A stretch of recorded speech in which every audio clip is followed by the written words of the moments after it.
আজ বানিয়ে দেখাবো বরবটির একটি দুর্দান্ত স্বাদের রেসিপি। যারা বরবটি খেতে পছন্দ করে না তারাও কিন্তু আঙুল চেটে পুটে খাবে। তো সবার প্রথমে এখানে আমি 250 গ্রাম বরবটি নিয়েছি। খুব ভালোভাবে পরিষ্কার করে ধুয়ে ছোট ছোট টুকরো করে কেটে নিয়েছি। দিয়ে দিলাম স্বাদ মতো নুন, পরিমাণ মতো হলুদের গুঁড়ো, দিয়ে দিলাম হাফ টিস্পুন পরিমাণ কাশ্মীরি লঙ্কার গুঁড়ো, 2 টেবিল চামচ পরিমাণ বেসন দিয়ে একসাথে খুব ভালোভাবে মেখে নিতে হবে। তো মেখে নেওয়া হয়ে গেছে। এটিকে আমি রেস্টে কিন্তু রাখবো না, রেস্টে রাখার কোনো প্রয়োজন নেই। অপরদিকে গ্যাস ওভেনের উপরে একটি কড়াইয়ের মধ্যে 1 চামচ সর্ষের তেল দিয়ে তার মধ্যে বরবটিগুলো দিয়ে দেওয়া হলো।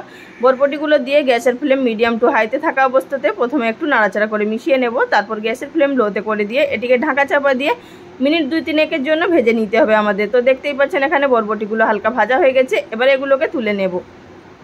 খুব বেশি বরবটিগুলো ভাজলে কিন্তু ছিপড়ে হয়ে যাবে। তো সেই একই কড়াইয়ের মধ্যে দিয়ে দিলাম আরও 2 টেবিল চামচ পরিমাণ সর্ষের তেল, ফোড়নে দিলাম হাফ টিস্পুন পরিমাণ জিরে, আপনারা চাইলে 5 ফোড়নও দিতে পারেন।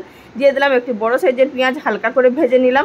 তারপর দিয়ে দিলাম 2টো মাঝারি সাইজের আলু, সেগুলোকে লম্বা লম্বা করে একটু মোটা মোটা করে কেটে নিয়েছি। দিয়ে দিলাম হালকা করে নেড়ে স্বাদ মতো নুন, পরিমাণ মতো হলুদের গুঁড়ো দিয়ে নাড়াচাড়া করে আবারও ঢাকা চাপা দিয়ে লো ফ্লেমে এটিকে ভেজে নেব যতক্ষণ না পেঁয়াজগুলো লাল লাল কালার হয়ে আসছে এবং আলুটাও তার সাথে যতক্ষণ না ভাজা ভাজা হয়ে আসছে। তো তার মধ্যে আমরা একটি মশলা তৈরি করে নেব। আদা, জিরে, কাঁচা লঙ্কা, শুকনো লঙ্কা এবং রসুন দিয়ে খুব সুন্দর একটা মশলা সিলে বেটে নিলাম। আপনারা চাইলে এটি মিক্সিতেও বেটে নিতে পারেন। সেই মশলাটা দিয়ে ভালোভাবে কষিয়ে নেওয়া হলো। কষিয়ে নেওয়ার পর সামান্য পরিমাণ জল দিয়ে আরও একটু মিশিয়ে নিলাম যাতে করে মশলাটা তলার দিকে না লেগে যায়। দিয়ে দিলাম একটি বড় সাইজের টমেটো কুচি। টমেটোটা দিয়ে আবারও ভালোভাবে এটিকে নেড়ে মিশিয়ে নিতে হবে।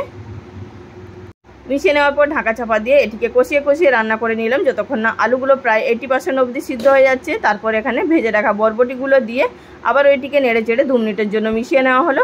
তারপর এর মধ্যে পরিমাণ মতো জল দিয়ে ঢাকা চাপা দিয়ে আরও রান্না করে নেব 4 থেকে 5 মিনিট মতো।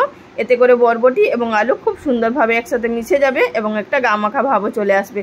তরকারিটা নামানোর আগে দিয়ে দিলাম কিছুটা পরিমাণ ড্রাই রোস্ট করে রাখা কসুরি মেথি পাতা আর দিয়ে দিচ্ছি সামান্য পরিমাণ গরম মশলার গুঁড়ো দিয়ে একসাথে খুব ভালোভাবে নাড়াচাড়া করে মিশিয়ে নেব।